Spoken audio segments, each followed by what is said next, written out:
I love, accept, and forgive myself. Everything is about coming Mm-hmm. to that place where whatever the issue is, you genuinely get to the point of feeling that love, self-love, acceptance, or forgiveness for yourself or others involved with the circumstance or the feeling. And when you can get to that place, you do truly, truly feel better and differently about things.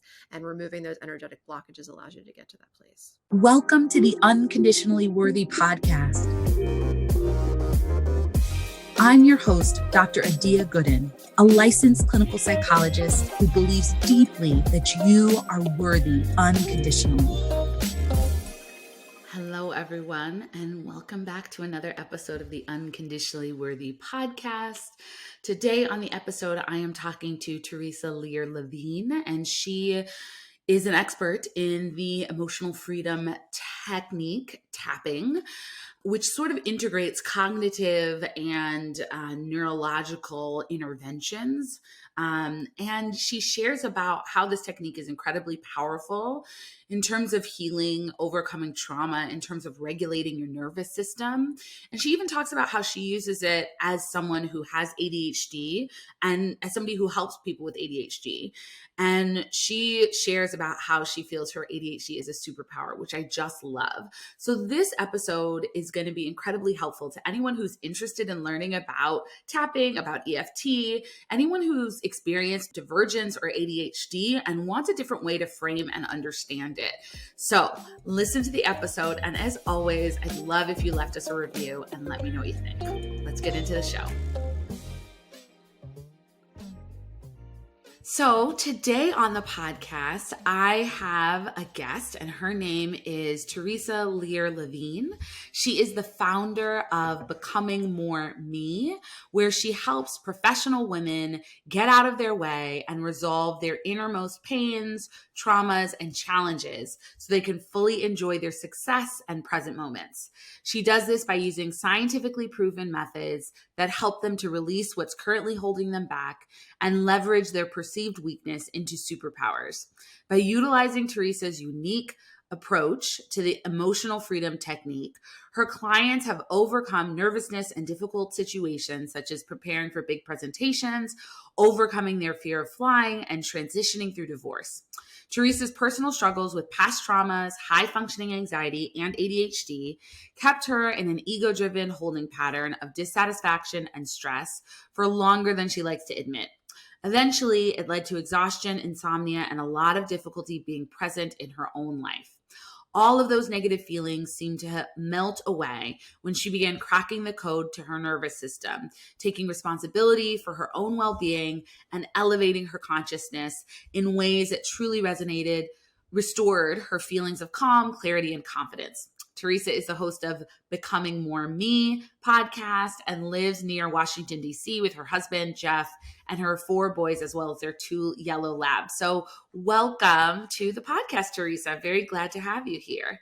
Thank you, Adia. Thanks for having me. I'm excited to have a conversation with you. Awesome. Well, I'd love to start by having you share a bit about your own self-worth journey. Well, I think that our self-worth journey is something that is always ongoing.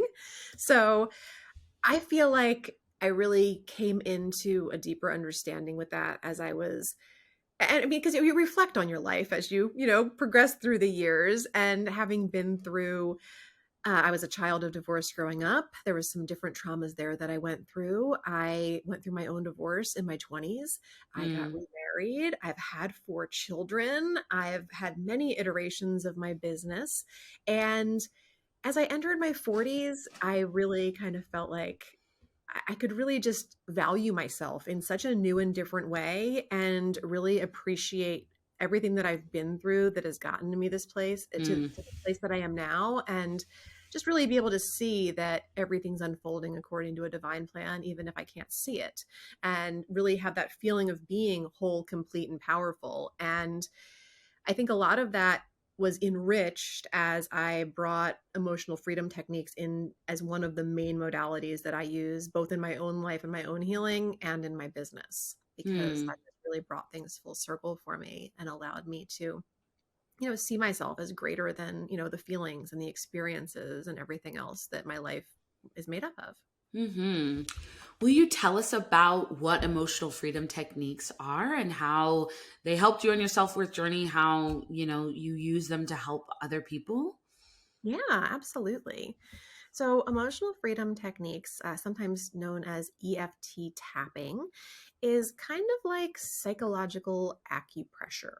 So, Hmm. it's a combination of modern psychology and ancient Chinese wisdom that brings in our meridian system, which is the system through which our life force flows in our body.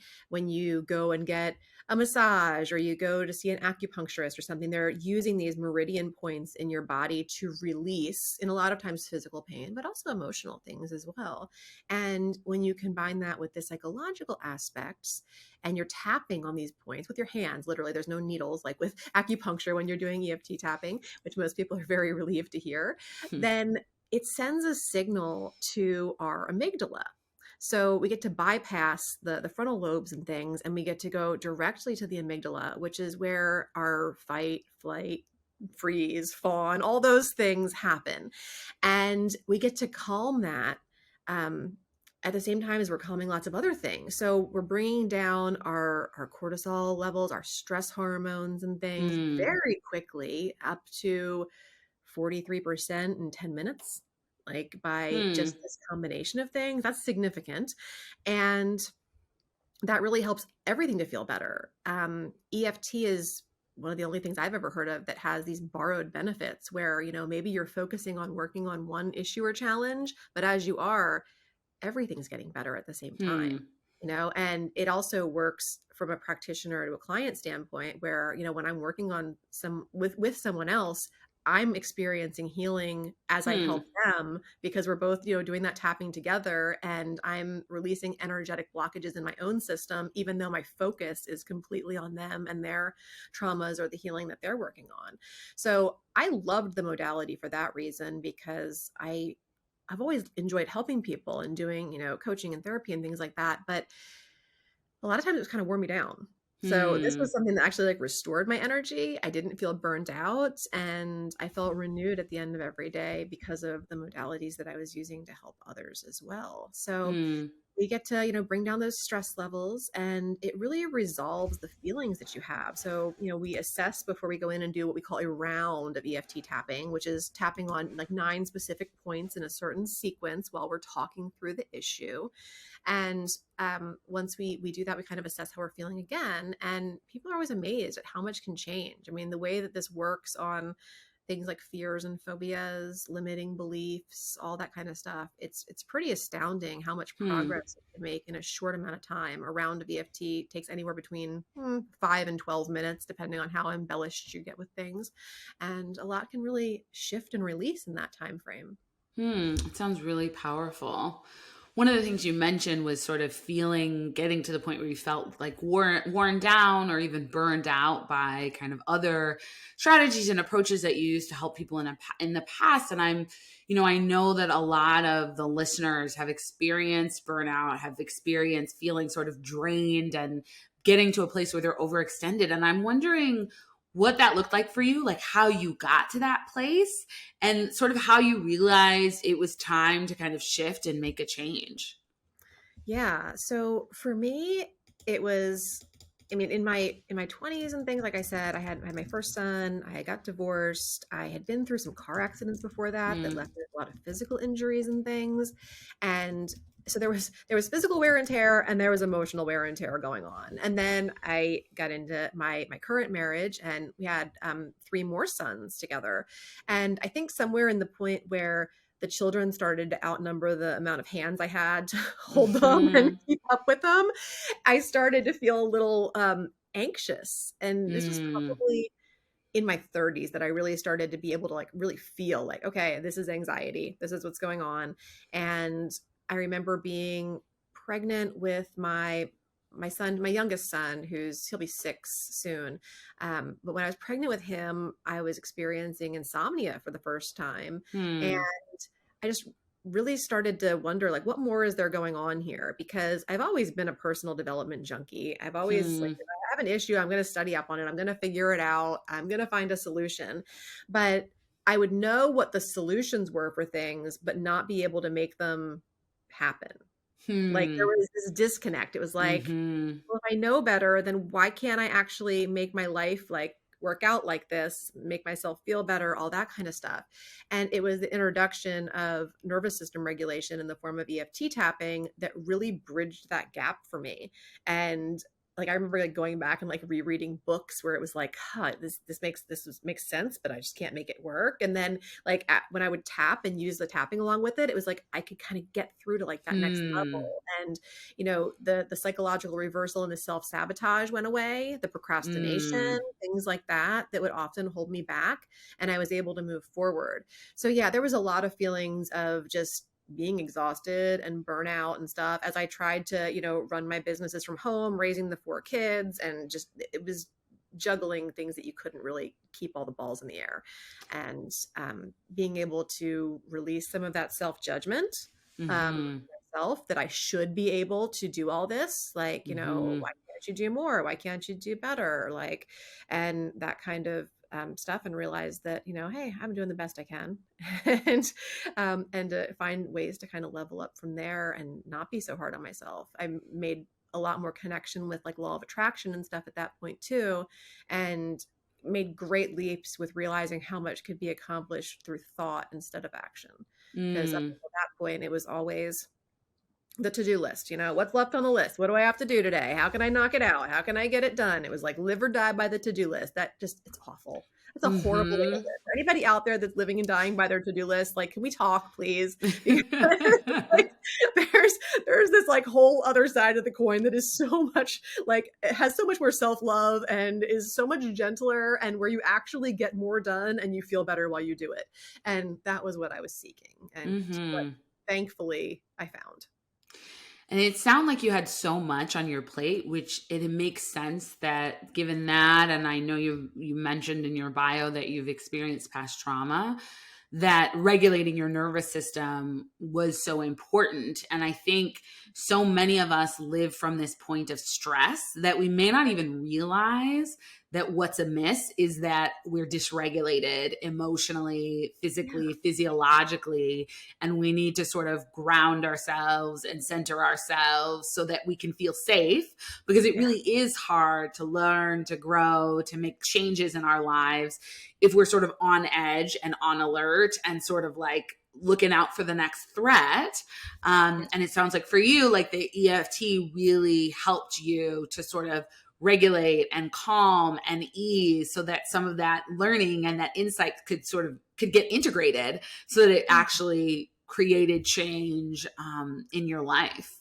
Absolutely. Where it used to be the cortisol spikes and the chaos and the confusion, it switched to calm, confidence, and clarity, which are like my favorite benefits of this. But like what you said about people needing nervous system regulation, like most people don't even know what that is, which is like, I feel like, gosh, like from like preschool on, I wish we were instilling more of this in our young ones that are coming up with this, because everything gets put under the umbrella of like, I'm stressed, I'm anxious, but like nobody's really thinking about like where you're feeling that in your body, or what's really causing it, or the patterns and all of that kind of stuff. And it's not as difficult to release it as a lot of people think. A lot of people just think like, this is my life, it's stressful, it's just how it's going to be. It's your thoughts more than anything that are leading into those beliefs and those outcomes, and all of that can be changed. It's all so like flexible and pliable and workable. Yeah. Well, will you break down for people who are listening, who are thinking, yeah, I don't know if I know what it means for my nervous system to be dysregulated versus regulated. Like, will you break that down? Like, what might people be experiencing? It's a lot of the same symptoms that you'd have with like what people call anxiousness. But I think that people aren't taking into effect that their body is such a big part of it. I think people concentrate on their thoughts and they kind of are ruminating there, and they're not realizing that their body and their mind, that there's this connection that is more powerful than they realize. And so, yeah, I mean, and sometimes when things happen that are triggering for people, that's when you can notice that dysregulation setting in. And but all of that you've got to be able to elevate your consciousness and find that awareness if you're going to figure that out for yourself. And that was another really huge piece of enjoying EFT for me, is that maybe I would work on myself, like a bothersome memory or something, and I would feel better about that bothersome memory, but I'd also feel this clarity and this like feeling like, okay, I've taken this layer off and now there's this new thing I can see, or this new perspective that I have that I can open up to. Like, I love to describe it like, before I did the work on something, it was like kind of like being in the mosh pit down by the stage at a concert or whatever. And like, sure, if you love the band, you're really happy to be up close and maybe you're bopping around and enjoying everybody and it's good, but you don't have the whole picture. You just know what's happening right then and there. And maybe you don't even feel very safe there because there's so much happening and you're in such close quarters with people.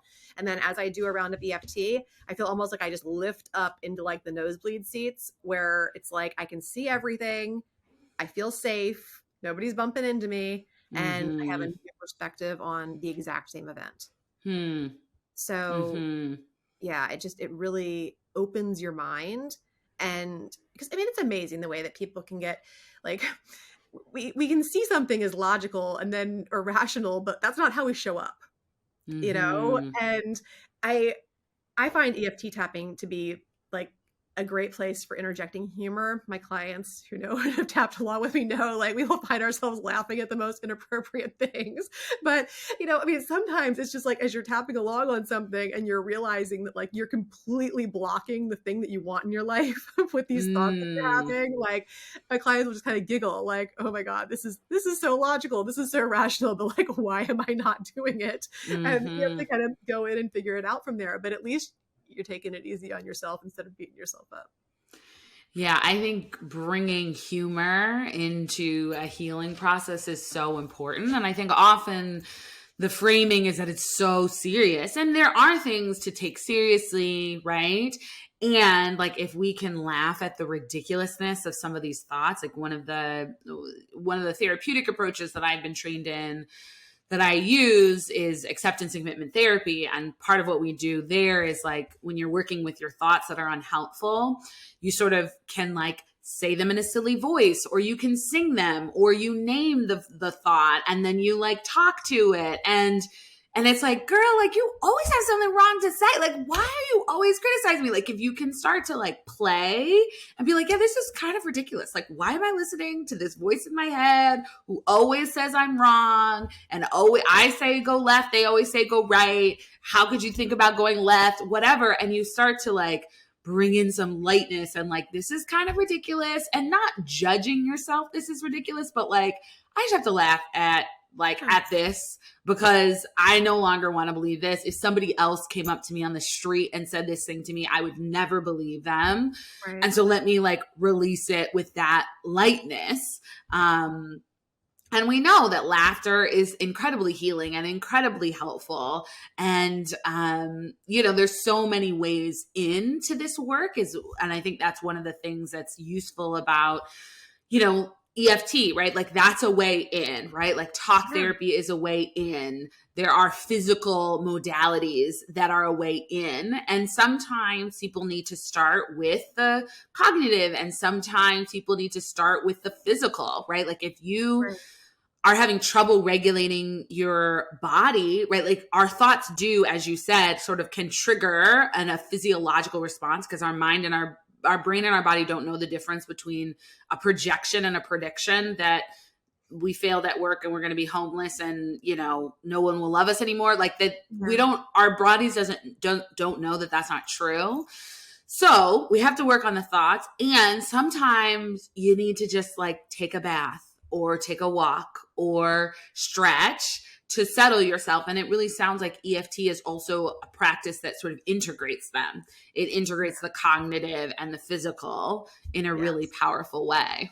Which has also been really helpful for me because I have ADHD and so do many of my clients. And for so long, I just felt like I was like the biggest meditation failure on the planet. Like, it's just like, I can't do this thing. I really want the benefits. I know how amazing it is. And I just can't. I can now, but like for a while, like EFT was my active meditation, and I still got very similar benefits and was able to do it, but I was able to be moving my hands while I was talking and doing the thing, and it let me be my fidgety self and also get resolution. So, and then as I got more into it, I was able to actually calm that so that the symptoms and things were less, and actually get myself into a state where I could do like traditional meditation, not long ones, but like I can meditate now and actually feel like I'm doing it. And that's pretty cool too. Yeah. Will you talk more about your experience of having ADHD? I feel like over the last couple of years, there's been more conversation about sort of neurodivergence, and certainly I think adults and like adult women who have ADHD, but it's just beginning, right? Because I think the typical sort of image that we think of when we talk about ADHD is, you know, a 5-year-old boy who is hyperactive, right? Like that's sort of the like image that people go to. And we know that so many adults and so many women experience ADHD, have neurodivergence, and often I think that the adult women who have ADHD, right, like they sort of grew up probably being overlooked, right? Like it probably wasn't diagnosed. They probably didn't get the accommodations that they needed in school growing up because they weren't like bouncing off the walls in the same way that maybe a boy in their class might have been who had ADHD. And so I think it can come with shame. It can come with feelings of like, is this really something that holds me back? Like there's so much there. And so I just love for you to talk about your own experience and journey with ADHD, and also what you found helpful to kind of bring out the strengths of, you know, what it's like to have a brain that has ADHD characteristics, as well as how you overcome some of the challenges. Yeah. So for me, I wasn't officially diagnosed until I was 42. I'm 44, so it hasn't been that long, but there's no doubt in my mind that I've had it like forever. So, you know, it wasn't like a surprising diagnosis. And then also at the same time as it wasn't a surprise, it was also like actually having that official diagnosis kind of felt heavier than not having it. It's a little hard to explain, but it's like, okay. But it opened up the doors for me to be able to like try medications, which I did. And for a little while, great. And then not so much. So I don't use those anymore. But it was good to be able to see the differences in trying that and how my brain responded differently. And you know, I'm pretty sure, like I said, I've had this all my life. And thankfully, it wasn't ever anything where I don't ever remember my parents talking about me having like behavioral issues or anything like that, or trying to change anything. But I am pretty sure I was fairly hyper and definitely like very go, go, go as a kid. But a lot of that just showed up in my interests and like, you know, getting really, really into something and then kind of like dropping it for the next thing, or like going back and forth between different activities and just staying stimulated with different things. But I personally see my ADHD as a gift. Like if somebody was like, oh, you could just, you know, take this pill and it would go away forever and you'd never have to deal with it, I would not take it. Like I would love to keep it. I feel like I am an unstoppable brainstormer. I am very creative. I enjoy the kind of hyperactivity and stuff when it comes. And it doesn't, people get a little confused, I think, sometimes with hyperactivity, thinking that it's always physical, but it shows up in mental ways just as much. And I enjoy those like differences in either like having like my mind just like firing faster than I can like do anything about all the ideas that are coming, and also the other side of it when things are like calmer. So I look at it kind of like a superpower, and all of my boys that are old enough to be diagnosed have it. And it presents in each of them in different ways. So it's just, for me, it's just like fascinating. It's just kind of this cool difference that we've all found ways to make work for us. And what else are you going to do anyway? Like other than make it work for you. So, you know, I do find that with the modalities that I use, and obviously we're talking a lot about EFT. I use a lot of different modalities in what I do though, but with EFT, like it's really great for helping me to slow down my thoughts, to get to the roots of my impulsiveness and things, as well as my clients. Like, am I numbing? Am I avoiding something? Like, what's at the root of what's going on? It also helps with disorganization, with problems like prioritizing. It helps me to be more focused and rational. And it also helps with poor time management skills, planning, things like that. I can essentially like give myself a pep talk with a round of EFT that works on my entire nervous system and allows me to show up differently. And it's also beneficial for that excessive activity or restlessness, so that I can be more calm. I do sleep better and I can be more present. That's one of the first things I noticed when I started using tapping on more of a daily basis, is that it was so much easier for me to get present in my life, which I noticed first and foremost, like my family, like as a mom who works from home with all my kids, sometimes I just felt like I wasn't quite there, or in either place, whether it was with my work or with my kids, and being able to really pull myself into the present moment very easily and feel fully there makes a really huge difference. So there's just a bunch of ways, as well as it's pretty common for people with ADHD to have a low frustration tolerance. So, and I will say I am one of those people. And with EFT, like the setup statements are always about, even though I am, whatever you fill in the blank, so like, even though I'm feeling really frustrated right now, I love, accept, and forgive myself. Everything is about coming to that place where whatever the issue is, you genuinely get to the point of feeling that love, self-love, acceptance, or forgiveness for yourself or others involved with the circumstance or the feeling or whatever else. And when you can get to that place, you do truly, truly feel better and differently about things. And removing those energetic blockages allows you to get to that place. I love that you're framing your ADHD as a superpower, because I think, so much of our framework of modern psychology is, first of all, very white and Western and upper class and male. And it is definitely framed around, can you function the way we expect in this societal, like in the way that we have constructed our society at this point in time? But we don't talk about it.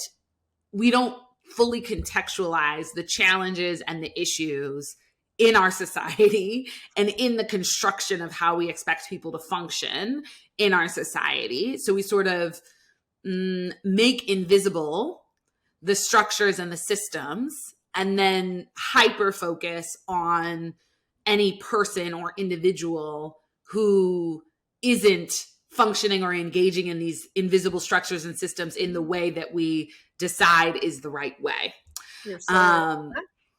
Yeah. And so it sort of creates this narrative of, you are the problem, the individual is the problem, versus, well, okay, so this individual may think differently, operate differently, engage differently, and how are our systems and structures set up such that they really only support and allow for this group of people, right? Like this narrow slice of people to be successful.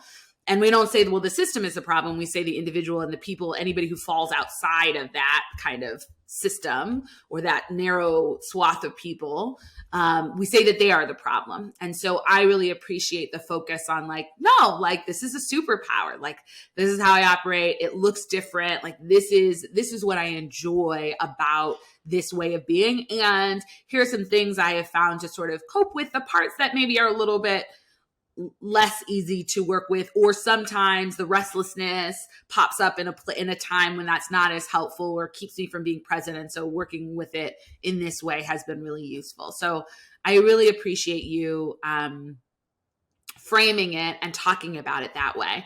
The other piece that you just mentioned that I wanted to draw out, because it's very much related to kind of what I talk about with self-worth, is sort of the, even though whatever experience, whatever challenge, I still love, accept, and forgive myself. And those are actually kind of the core components of my framework around related to unconditional self-worth, right? So we talk a lot about self-forgiveness and freeing ourselves from past mistakes, failures, challenges. We talk a lot about self-acceptance, right? And offering ourselves compassion and letting go of the judgment, and then sort of loving ourselves, allowing ourselves to be loved by other people, right? So I love that that's kind of the phrase that you use in your work, and the alignment that there is with kind of the work that I do with people around, their journey to embracing their unconditional self-worth and moving through each of those pieces on a deep level.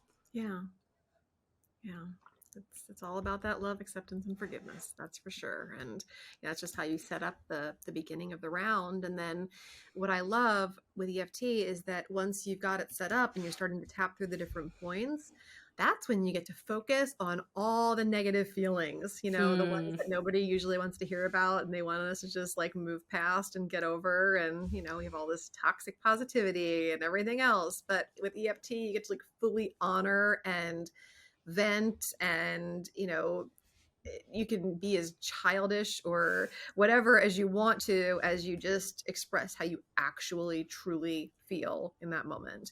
And that's what allows you to get to the place of genuinely feeling a different way. Like if we don't weed the garden, we can't plant the flowers and expect them to grow. They're just going to get overtaken by those weeds as they come back time and time again. But if we can get to that root cause, if we can let the things out and really allow things to transform, then we actually can feel differently. And with EFT, it's scientifically proven. There's hundreds and hundreds of studies out there about its efficacy. And when you do get to that root problem, then you don't have it come back again. And that's something that most people aren't used to. They're used to, talk therapy, and they talk about something, they feel better for a little bit, but then something triggers them again down the road. And there they are back with those same feelings or those same issues and having to go through it all over again. So being able to really, weed that out once and for all is pretty valuable to people.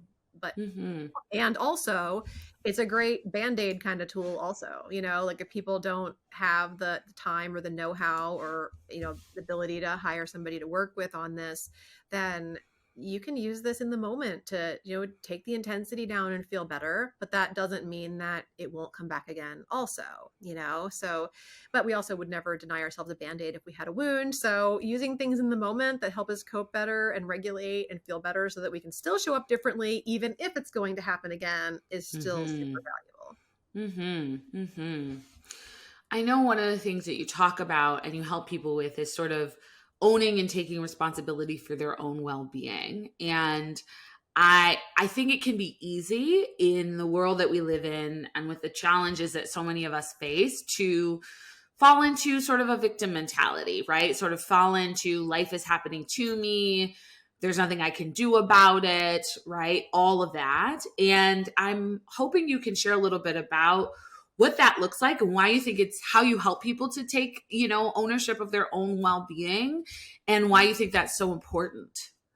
Well, at the heart of it all is calling back our power.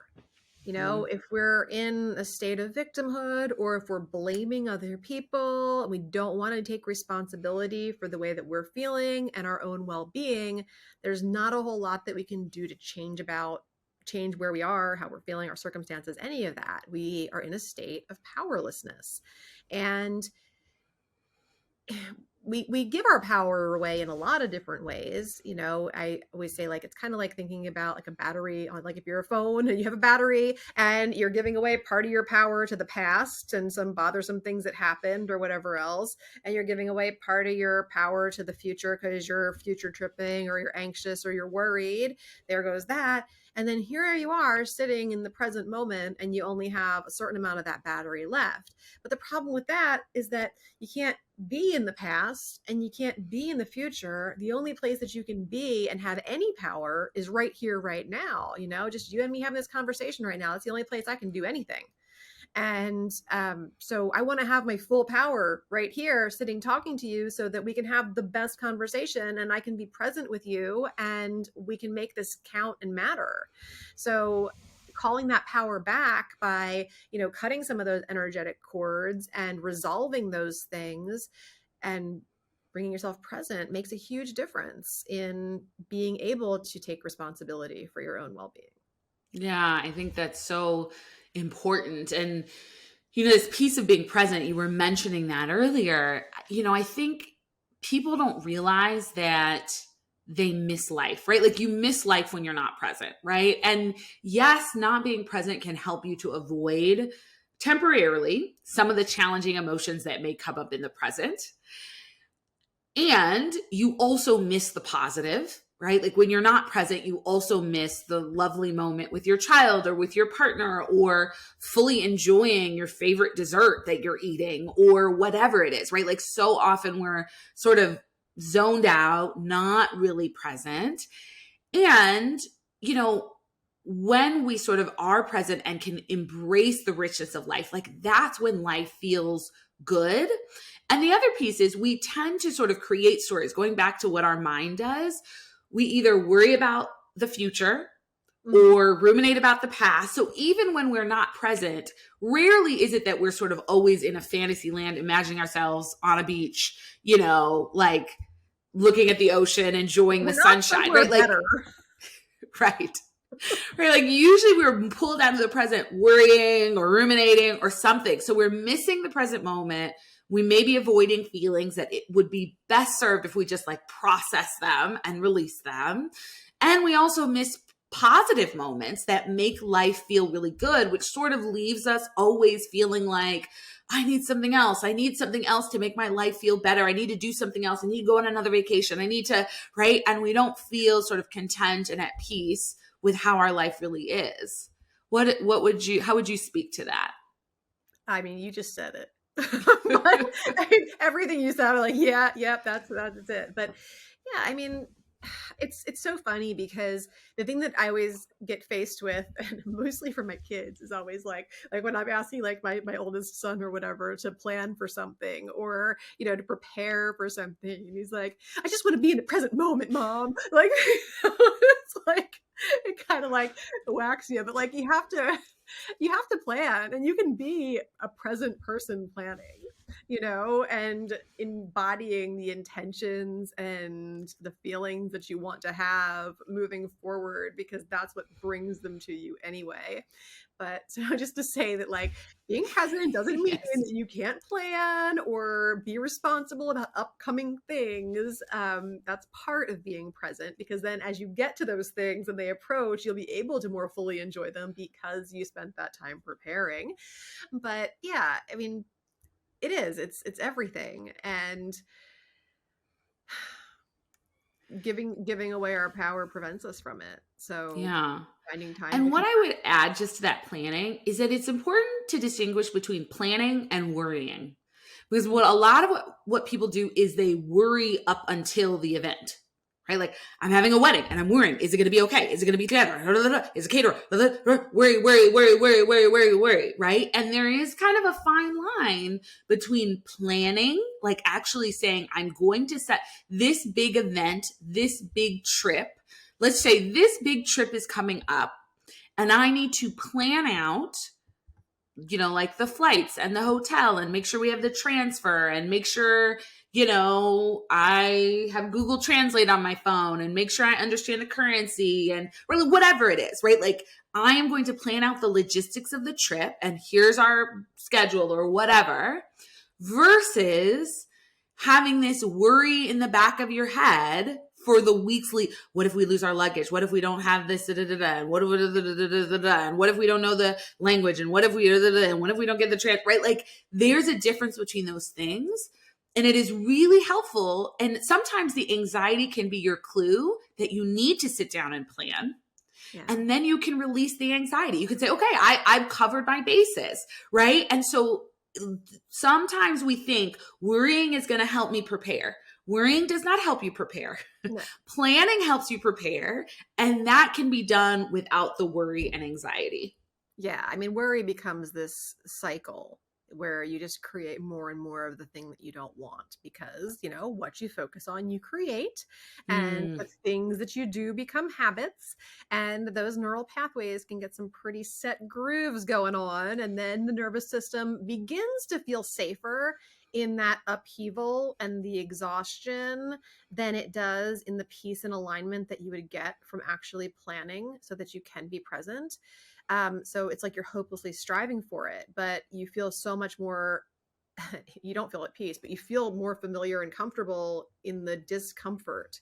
So finding a way, and nervous system regulation helped me do this, to welcome in those new feelings that I really, really wanted, and not feel like they were a threat makes a big difference.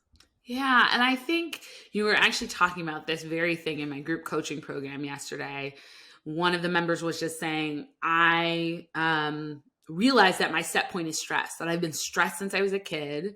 And I like operate from this point of stress, and I don't even know exactly how to shift out of it. Right. And obviously we started talking about that, but I think it's really important to remember that like there is actually a physiological thing that happens when we get used to stress.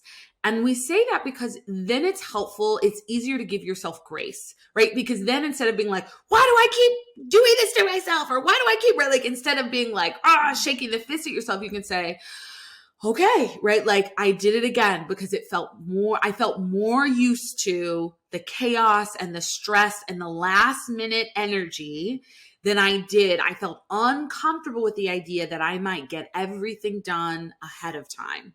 Yeah. I didn't know how to sit in that. I felt like my mind started saying, you're missing something, something's wrong, right? Like, and so I didn't know how to sit with it. And so I pulled out into the procrastination, into the last minuteness. And all you can do is recognize, get yourself some tools. EFT could be one of them, right? Coaching or therapy could be another, to choose differently next time, right? And it's not about beating yourself up, but it's about saying, okay, this is going, like I have to rewire my neural pathways. And if I'm going to rewire my neural pathways, I have to do something again and again and again. And for some people, this may be thinking about what are small moments when I create chaos, when I could start to shift. So maybe it's getting ready and getting out of the house in the morning, right? Like maybe there's a small way you could shift, like, okay, I'm going to get up 10 minutes earlier, or I'm going to take my shower at night, or like small shifts instead of going for the like, well, we're going on a 3-week vacation to Europe and this is my time, right? Like this may be your time, but let's start with something that feels more manageable and doable and like get you into the rhythm of like, okay, so that felt nice to leave the house not rushed and to know that I'm, on my way to work, going, and I'm probably going to be on time, right. That you can start with those small shifts. Absolutely. Because it's all about your own resistance, really, at the end of the day. And I love that, with tapping, we can clear that resistance, like down to a cellular level, and just really release those things, because we're usually just standing in our own way. We're just usually like blocking all the stuff that we want to come to us. And when you can learn to kind of identify and feel that resistance and release it, it feels really good, and like you said, those baby steps make it a little easier, because when you go up against a whole wall of resistance, it just feels like this wall of awful that like, it's like, well, how am I going to possibly do that? Like, do I climb over it? Do I go around it? Yeah, maybe I can make a door through it. I don't know, but it's a big wall. And yeah. Well, this has been such a great conversation, and I am sure that people are going to leave this episode feeling like, I want to learn more about EFT. Like, how do I understand this? How do I try it out?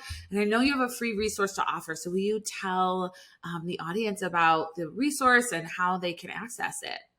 Yeah, my recommendation when people are learning about EFT is to try it, because it's one thing to hear you and me talking about it and the science behind it and why it works and everything else. It's another thing to actually think of something that actually challenges you, or that you feel that you'd like to be able to transform and to do it. So I have this really cool, I call it an ebook, but I think that confuses people because it's full of videos and podcasts, not necessarily just words. And it's called The Private Sessions. You can get it by going to myprivatesessions.com. And it is full of all different tapping rounds that I have done with other podcast hosts and great episodes also talking about different aspects of this kind of therapy and other things that I do. And that's a free resource. And you can also get a lot of information at my website, which is just my name, theresalearlevine.com, access to my free community and everything else from there. So those would be the best places to check out if you're wanting to learn more about emotional freedom techniques or the way that I use it. Awesome. Well, thank you for that, Theresa. And we will link all of those things in the show notes. So check the show notes. If you're looking for those resources, it sounds really like a rich resource that's going to be incredibly helpful for people who are learning about tapping. So thank you so much for coming on the show and sharing your insight and wisdom with us. Thank you, Adia. I really appreciate it. I love what you do. And just the idea of being unconditionally worthy was enough for me to be like, I really want to talk to you on this show because that's so worthwhile. And all the things that I've heard you talk with other guests about are just so important for women, especially, to understand. And I appreciate you getting those messages out there. Thanks so much. I appreciate it.